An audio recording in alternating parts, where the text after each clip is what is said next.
I want to officially use this video to apologize to President Bola Ahmed Tinubu. Forgive my ignorance for not voting for you during the last election. And I regret it. I want to assure you that seeing your developmental stride, seeing your economic policies, seeing how effective they are and how effective they will be in the future, I can assure you and guarantee you that I, my family, my friends, my community, my staff, and everyone connected to me, I assure you that you have my vote. A vote for you is a vote for the growth of Nigeria. It's a vote for the future of Nigeria. It's a vote for stability. It's a vote for progress. Thank you for all your great policies. Tinubu was intentional to the extent that most of the people Tinubu is using now started with him in 1999. And they are the think tank. People say Tinubu is brilliant, but Tinubu is not as brilliant as using people to get what he wants. The round pegs and the round holes. Square pegs and Talk about media in this country today. Alake is a force to reckon with. Dele Alake. Dele Alake. Talk about media in this country. Tunji Bello is a force to reckon with. Tunji Bello and Alake, they were in Concord. So they know themselves. The likes of Cardoso, the likes of Edu. Edu, while he was not in government, he was chairman of the Nation newspaper. So nobody was idle. Nobody was idle among that team. And Tinubu is very clever about one thing. If he knows that he's going to use you in future, if you slap him, he will beg you. He doesn't close doors, and he doesn't fight with his two eyes closed. So is this a weakness that other political parties have? Do you think that it's a strength? Anybody that wants to succeed in politics, I'm not talking about governance now. Anybody that wants to succeed in politics should make Tinubu a study. So when you talk about strategy, that's the way it is. So he has tested them, he has used them, they have provided him with input and all that. So now, after 25, 26 years, how are you going to change the mantra? Now, the issue of governance, Tinubu has his own plans. If it will succeed or not, is another ball game. Right. While Nigerians are looking at the micro economy, Tinubu is busy pursuing macro economy. Macro economy is the indices, statistics, that points to the direction of where the economy is going. Whereas microeconomy is based on the matrix of what is going on within the household, within the market. Like we buy rice for 10,000 naira per bag. Which concerns you and I. And you, because you want to buy yam for 200 naira. Exactly. You want to eat. Exactly. But the point is, he feels, I'm not holding brief for him, but he feels that if I am able to solve this macro problem, then it will percolate down to micro level. Welcome back to Gistline. Now, some people call him a master strategist, others call him a kingmaker, and others call him the godfather of Lagos politics. But today, here is the big question. Has his strategic mind brought real progress to Nigeria, or is the country simply paying the price for another elite power game? Now, I'll be playing some clips for you to watch and see, and also hear from these people. But before then, if today is your first time joining my channel, please kindly like, share, and subscribe. The only entity in the universe that is greater than Bola Tinubu was God. Let me tell you, power is a terrible thing. The Game of Thrones is treacherous in Nigeria. I seek nothing. Those who know me know that by the grace of God, I carried my first placard in 1964. That's how I met Bola again. I've been long in politics before Tinubu and before Adegbeshola. They are seniors politically. Oh, yes. I mean, when we were running action in UPN, where were they? But the point is, that doesn't matter. Only God elevates. The race is rarely for the strong, for the swift. The promotion comes only from God. How did Dangote get all his money? Brilliant man. I love him. Hardworking. Great man from great family. Nevertheless, he has received privileges. Privileges that had allowed him to corner sectors. You buy sugar, it's from Dangote. You buy cement from Dangote. Now you buy petrol, it's from Dangote. And guess what? Guess what? Every ruling party in this country,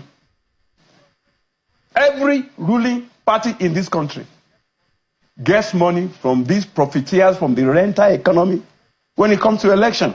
How do they get it? I will expose it. In the name of their company, they get foreign exchange. They go back to Sabo or to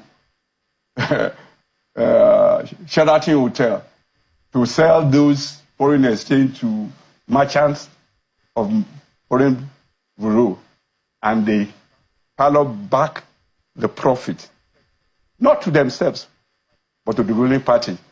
PDP knows it happens to them.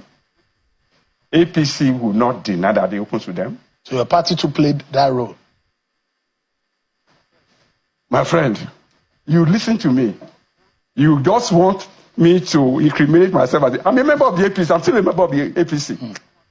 I'm not one to run away because there's crisis. But the truth is, if we are going to redeem this country, we must say the truth. And the truth is, businessmen in the private sector are often used to recycle money. And part of the recycling is from the central bank. By the way, it's just to cheer somebody up, because I know life in Nigeria is tough enough.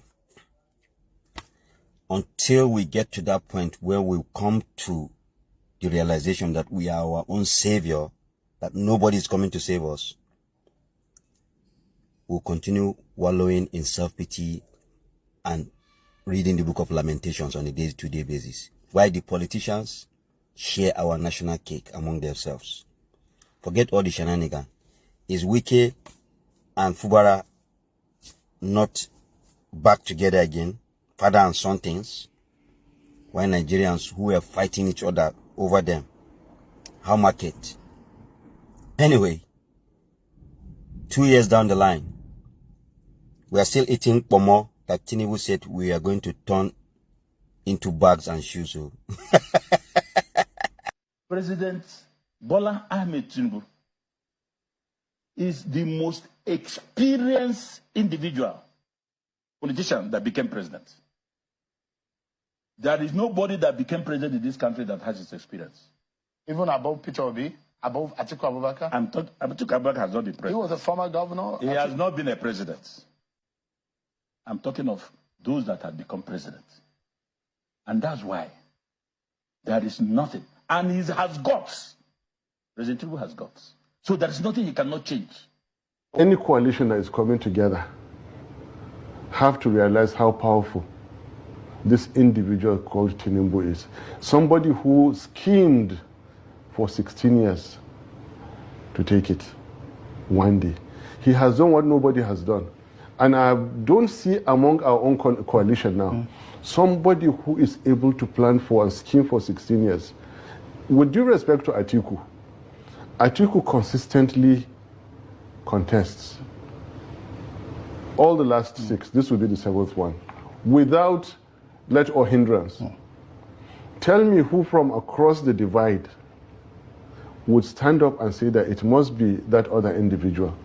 There must be the president and I'll take over from him after 8 years. I'm yet to see that person. Others are also interested in their own candidacy, in their own presidency. But what did Tinubu do?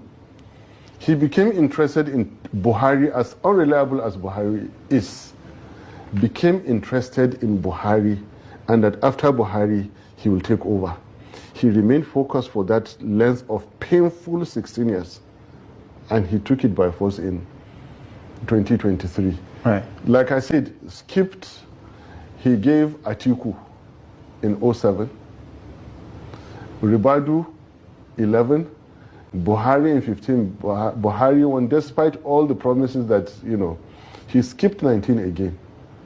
Tell me among all these other politicians who is that patient, strong, focused, determined. And I'm not praising him again. It sounds like a compliment, Doctor. No, it's not.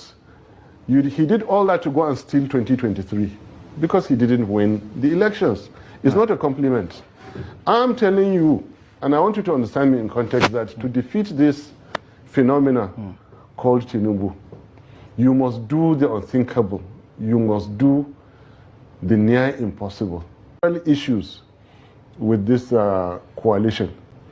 When in 2013, 14, 15, they already had an outlier. You know the definition of an outlier. High observation in a data set. In the name of Buhari, who had cried to the world that he will not contest again. How they convinced him to come and is a subject for another sitting, And he came back to contest 2015. And all the other candidates willingly succumbed and succeeded. Now it remains to be seen if one of the leading candidates will win the nomination in this alliance. Will the others religiously follow like it happened? That's a question mark. Right. It remains to be seen. Then we don't have a Buhari in the coalition.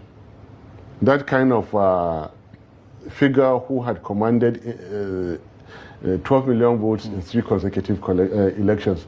Atiku is not exactly in that mold. Then you don't have a Tinubu that is focused, resourced, and consistent in his own ambition that is far away. He has the foresight to see 2023, that's what he wanted.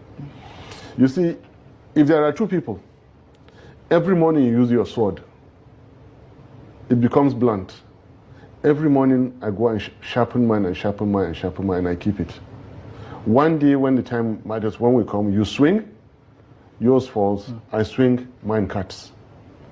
We lack those structural defects which have to be immediately attended to in this coalition. Right. The fact that something happened before against that master schema, coalition is his game. He knows it. Oh, they want to make a coalition against me. All right. He knows every step of the way. How to defeat him, yes, is there. Come together. Let me repeat. I believe in coalition. I believe in coming together. Right. And I'm in support of this coalition in the same way that, look, I still believe Labour Party still remains a good platform. Oh no, Tinubu's political journey is nothing short of calculated. From his years as governor of Lagos State down to 2023 when he finally became president. The question is strategy in politics same as strategy in governance? And we all know what he did on the first day of office. The first day he came, he removed fuel subsidy. And economists called it bold. Nigerians called it brutal. The subsidy had to go, yes, we all know. But the sudden removal without cautioning the effects left millions struggling. Transportation costs soared. Food prices shot up. There were no proper alternatives for the masses. The government claimed it was reform. But for many, it felt more like economic abandonment. Then came the floating of the naira, as we all know. Then after then, he also introduced a student loan bill, which he presented as a solution to education access, but with tough repayment conditions and limited eligibility. This sparked more fear than relief. Many saw it as another cosmetic fix rather than a genuine commitment to educational reform. Beyond policies, Tinubu's power moves have always raised eyebrows. There's a time he installed loyalists, or let me even say he installed loyalists in critical institutions like the CBN down to EFCC. While this could ensure smoother coordination in government, it also fuels fear of unchecked power and potential political shielding. His silence on worsening insecurity and rising ethnic tension, it has not helped either. In time of deep national frustration, people want a leader that can listen and act, not just one that calculates and control everything. Now the streets are talking. There's growing resentment, especially among the youth. Unemployment, poor electricity, banditry, and inflation continue to define daily life. Many Nigerians are starting to question if they voted a reformer or a career politician playing high-stakes poker with our future. We all know that Tinubu is undoubtedly a strategic politician, maybe one of the smartest in Nigeria's recent history. But leadership isn't just about winning power, it's about using the power to improve lives. So far, his reform seems rushed, elite focused, and lacking empathy for ordinary Nigerians. Now, the ball is in Tinubu's court. Will he prove to be the visionary leader Nigeria needs, or will his legacy be remembered as another chapter in the story of brilliant politics and failed governance? Okay, let us know what you think about this in the comment section. But before then, please don't forget to like, share, and subscribe.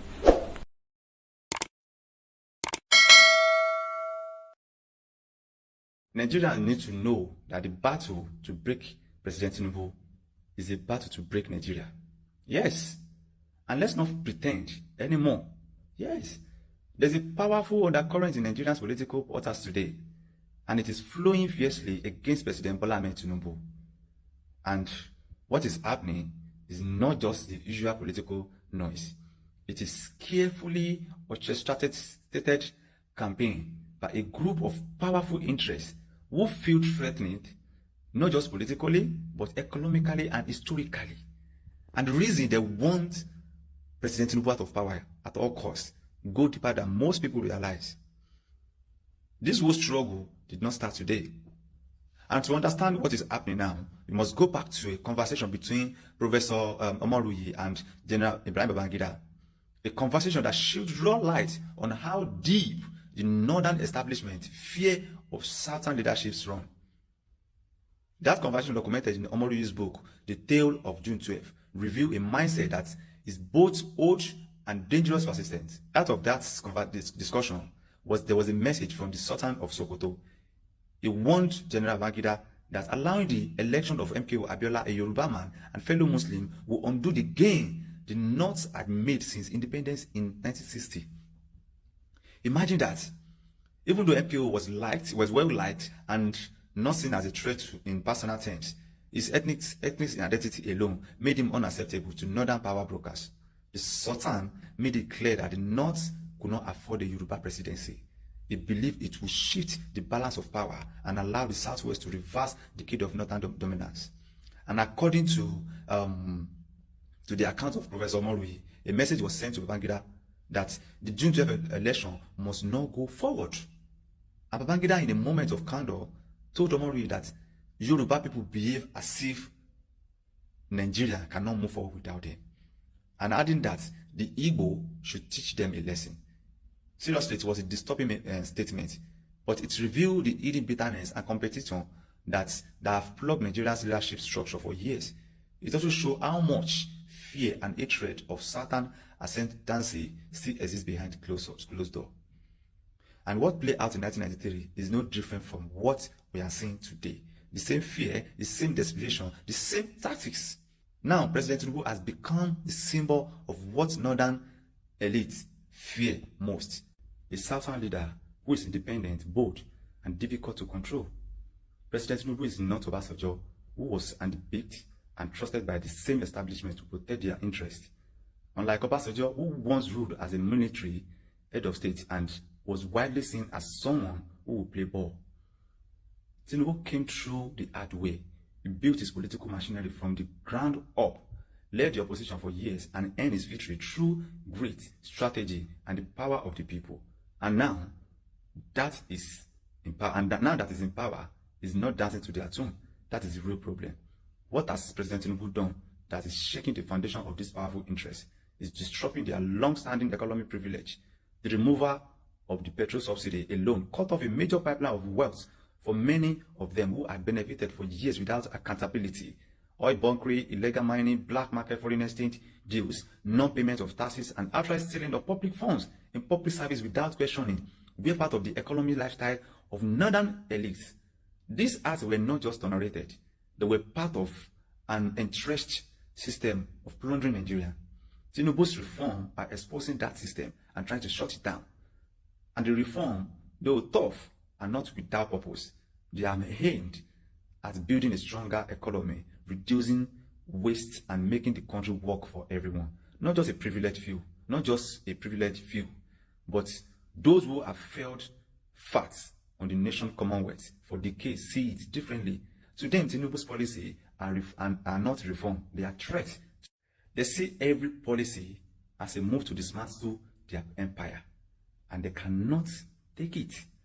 So what are they doing? They are regrouping coalition.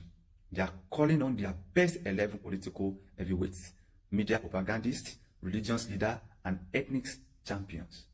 They are aligning with angry politicians, including those from Southwest who lost out in the last election. They are funding protests, sponsoring misinformation, and showing discontent. And they are trying to present Tinubu's administration, government, as a failure. And not because he has failed, but because they are desperate to make the people turn against him. This playbook is not new. It is the same strategy they used against former President Goodluck Ebele Jonathan. Remember how they resisted every effort to transit power to him after the death of former President Yaradua. How they labeled him incompetent, weak, clueless. They made the country ungovernable for him and pushed him out using every conventional and unconventional method at their disposal. Now they want to repeat the same script. Only this time, the target is President Tinubu. But Nigeria must ask themselves, is this really about President Tinubu? Or it is about a group of people trying to protect their unchecked access to power and wealth? The bitter truth is this: if we allow these forces to succeed, Nigeria will return to the same cycle of backwardness we have been trying to break since independence. The old system will come back stronger, bolder, and ruthless. The same forces that have looted our resources, undeveloped our regions, and used religion and ethnicity to divide us will be back in control.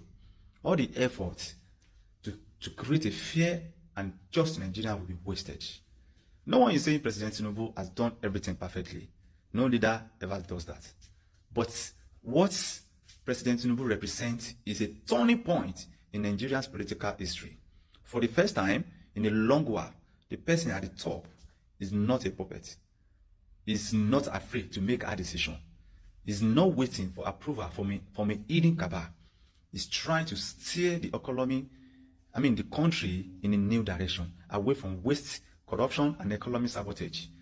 And that is why they want him out. Seriously, the fight against President Bola Ahmed Tinubu is not just about politics. It is about power, privilege, and control. It is a battle between the old Nigeria and the new Nigeria. A battle between those who want change and those who want things to stay the same because they benefit from it. A battle between progress and sabotage. But this time, we must not let them win. We must see through the lies, the propaganda, and the distractions. We must recognize what is at stake, not just for President Tinubu, but for all of us. If they succeed in removing President Tinubu, they will also remove every hope for real change in this country. If they succeed, they will send a message that no certain leader who is not a puppet can ever survive in power. If they succeed, they will find the dream of balance, of a balanced Nigerian where leadership is based on merit, not manipulation. Nigerians, this is the moment for Nigerians to stand firm, not because Tinubu is perfect, no, but because Nigeria deserves a chance to be governed by someone who is not beholden to any hidden master. We must support the reforms President Bola Ahmed Tinubu's administration is going through. We must endure the temporary pain for the promises of lasting gain. We must resist the attempt to throw the country back into chaos just to satisfy the greed of a few. Because if we allow them to remove President Tinubu now, we are not just removing a president. Yes, I'm telling you, we are removing our last chance at true national progress. Let's not betray our future. Let us stay the course. Let us protect the reforms.